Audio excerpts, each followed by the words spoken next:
मंदिरात भेट द्यायला आला, तिथून तुम्ही नाशिकला देखील जाणार आहेत. काय नेमकं आजच्या या सगळ्या दौऱ्याचं तुमचं नियोजन आहे? बघा, ईशान्येश्वर मंदिरात यासाठीच यायचं होतं की इथून सगळ्या गोष्टी घडलेल्या आहेत. इथं राजकीय नेते येत होते, इथून ज्या आहेत त्या अघोरी पूजा केल्या जायच्या, इथून ज्या आहे त्या बऱ्याच काळ्या जादू, आपण आता जे काही समोर बघतोय की एखादा तो काही 15-20 फुटाचा जो नाग आहे, जो प्लॅस्टिकचा नाग नाशिकच्या मार्केटमध्ये मिळायचा, त्याच्यामध्ये रिमोट टाकून त्याला चांगलं कातडं आणि कापड लावून त्याच्यामध्ये रिमोट हे करून जे आहे ते लोकांना डोळे झाकायला लावायचे आणि नाग माझं कसं ऐकतो अशा पद्धतीचं जे आहे ते अशोक खरात दाखवायचा आणि त्याला ही लोक जी आहेत ती अंधश्रद्धेला बळी पडायची. हे सगळं बघितलं आणि त्याच्यानंतर माझ्याकडं जी तक्रार आली होती तेव्हा सांगितलं होतं की ईशान्येश्वर मंदिरामध्ये खाली पायऱ्या उतरून गेल्यानंतर जो भुयार आहे किंवा जो गाभारा आहे किंवा तिथं जी काही मोठी खोली आहे त्या कोपऱ्यात सुद्धा घेऊन, म्हणजे जिथं पिंड आहे, जिथं देव आहे, देवाला सुद्धा हा जो आहे तो अशोक खरात घाबरला नाही. त्याच्या शेजारी सुद्धा काही महिलांना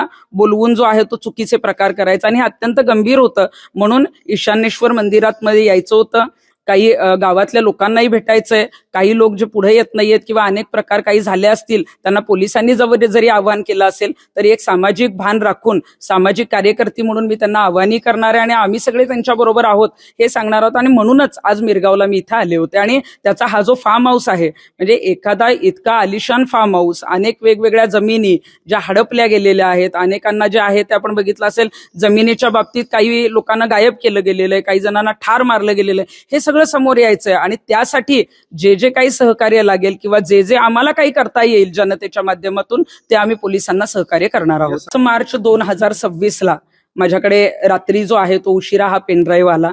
त्यातले काही गंभीर जेव्हा लैंगिक शोषणाचे व्हिडिओ पाहिले तेव्हा ते पाहिल्यानंतर 6 तारखेला तातडीनं पत्रकार परिषद घ्या असं त्या लोकांचं म्हणणं होतं.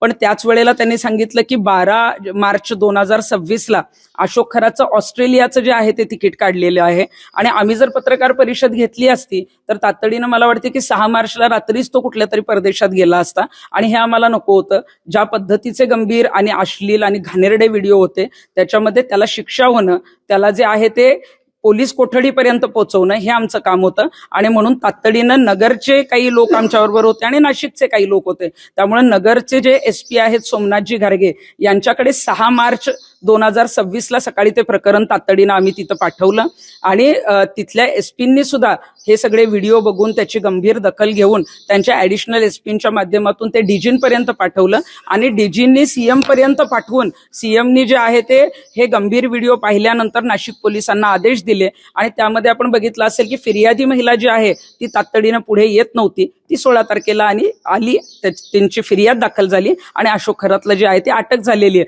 त्यामुळे या प्रकरण माझ्याकडे 5 मार्चला आल्यानंतर तातडीनं म्हणजे साधारण 8 तासाच्या आतच आम्ही जे आहे ते पोलीस यंत्रणा असेल, शासकीय यंत्रणा असेल किंवा संबंधित मंत्री असतील त्यांच्यापर्यंत पोहोचवण्याचं काम झालं. आणि खऱ्यातला ज्या काही बेड्या ठोकल्या गेल्या त्याच्यासाठी जी एक टीम गुप्तपणे काम करत होती त्या टीमची मी एक सदस्य आहे. त्यामुळे मला अभिमान आहे की खरातचं हे जे काही प्रकरण किंवा आता पुढे ज्या ज्या काही गोष्टी येत आहेत ते पुढे आणण्यासाठी आम्ही जो आहे तो पुढाकार घेतला आणि तो यशस्वी झाला. सुरू होते या परिसरातील जे अधिकारी आहेत किंवा नेते आहेत त्यांच्या भूमिकेबद्दल तुम्हाला काय वाटतं? नाही, मला वाटतं की इथल्या नेत्यांनी खरं तर याच्यामध्ये पुढाकार घेऊन अशा विकृत आणि भोंदूबाबाला आतमध्ये घालायचं काम त्यांचं होतं.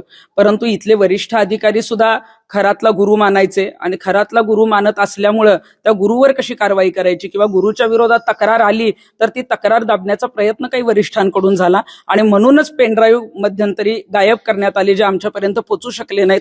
आणि हे फार भयानक आहे. मला वाटते की IG लेव्हल सारख्या अधिकाऱ्यांकडून अशा पद्धतीचं कृत्य होणं म्हणजे महिलांचं लैंगिक शोषण जे होतंय त्याला कुठंतरी खरातला पाठिंबा देण्यासारखं होतं.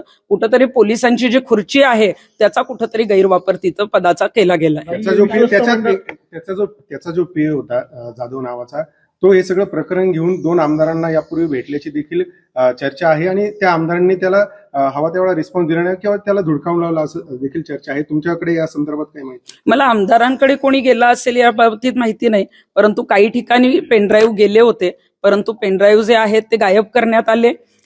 खरातला जो आहे तो पाठिंबा देण्यात आला. उलट त्यालाच सांगण्यात आलं की अशा पद्धतीचं जे काही बाहेर येतंय ते तुमच्या वरिष्ठ लेवलवरून जे आहे ते हे प्रकरण दाबलं पाहिजे. अशा पद्धतीचं राजकीय नेत्यांनी काही पोलिसांनी भूमिका घेतलेल्या आहेत हे एवढं मला माहिती आहे. सुरू झालेले आरोप प्रत्यारोप काय वाटतं, महिलांना न्याय मिळवून देणं गरजेचं आहे की राजकारण करणं? हे बघा, आता मगाशी तुम्ही मला म्हणालात की माझ्यावर कोणीतरी आरोप केला किंवा त्याला प्रत्युत्तर देण्यापेक्षा माझं असं म्हणणं आहे की याच्यामध्ये महिलांना न्याय मिळला पाहिजे.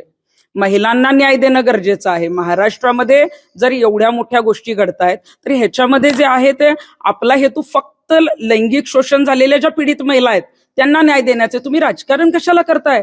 कुठलाही काही माहिती नसताना आरोप प्रत्यारोप कशाला करतायत? म्हणजे मग खरातला वाचवण्यासाठी कुठंतरी प्रकरण भरकटवण्याचा प्रयत्न जो आहे तो काही राजकीय महिला नेत्यांचा आहे का? तर आमचं जे काम आहे ते पीडित महिलांना न्याय देण्याचं आहे आणि खरातला फासापर्यंत पोहोचवण्याचं आहे. त्यामुळे आमचं टार्गेट पीडित महिलांना न्याय देणं आणि जे काही आम्हाला शक्य होईल ते चांगल्या पद्धतीचं सहकार्य पोलिसांना, शासनाला आणि जनतेपर्यंत पोहोचवणं एवढं आहे. शिवलिंगा संस्थांवर या खरातनं 2009 साली विश्वस्त मंडळ स्थापन केलं आणि त्या विश्वस्त मंडळ स्थापन झाल्यानंतर आपण सीबीएसईची शाळा सुरू करू, गोशाळा सुरू करू असे आमिष जे आहे ते विश्वस्त मंडळात दाखवले.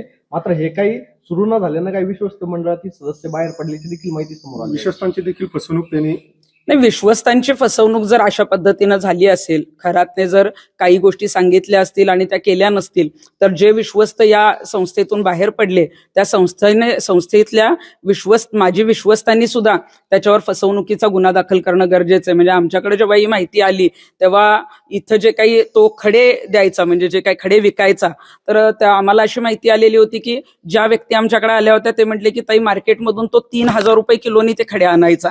3,000 रुपये किलोने खडे आणल्यानंतर एक एक खडा जो आहे तो 3 लाखाला विकायचा आणि 1 किलोच्या खड्यातून जे आहे ते 21 कोटी रुपये तो कमवायचा. म्हणजे आपण जर बघितलं तर साध्या 3,000 रुपयाच्या किलोच्या खड्यातनं जर तो 21 कोटी रुपये कमवतोय तर अनेक सोर्सेस जे आहेत वेगवेगळे, मग त्यांच्या त्या VIP पूजा असतील, मग ते ओशनो जल असेल, आज काहीतरी मधाचं प्रकरण पुढे आलंय. लोकांना तुम्ही किती फसवताय? पण मला लोकांना हे विचारायचंय की अशोक खरात तुम्हाला फसवत गेला आणि तुम्ही का फसत गेला?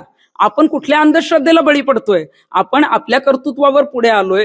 गुरु करणं, दर्शन करणं किंवा एखाद्यावर श्रद्धा असणं अजिबातच वाईट नाही, पण इतकी अंधश्रद्धा का पसरवली गेली? किंवा मग अनेक जण म्हणायचे की जेव्हा महिलेवर अत्याचार केला जायचा किंवा या गोष्टी व्हायच्या तेव्हा तो संमोहन करायचा. आता तो संमोहन करत होता का नाही मला माहित नाही, परंतु या गोष्टी संमोहनातनं बाहेर आल्यानंतर तरी कुणीतरी पुढाकार घेऊन करणं गरजेचं होतं. आणि आमचं तर म्हणणं आहे की महिला आयोगाचं अध्यक्षपद ज्यांच्याकडे होतं, ज्यांना महिलांना न्याय देण्याचं काम करण्यात आलेलं होतं, तर आमच्या कुणाकडे हे पेनड्राईव्ह येणं किंवा या बाबतीत आम्ही पोहोचवणं, आम्ही पोलिसांपर्यंत पोहोचणं, याच्यापेक्षा महिला आयोगाच्या अध्यक्षांनी जर पुढाकार घेतला असता आणि हे सगळं बाहेर काढलं असतं तर निश्चितच त्यांची वाहवा झाली असती. परंतु त्यांनी जे आहे ते पीडितांना न्याय न देता अशोक खरातला वाचवण्याचा प्रयत्न केला.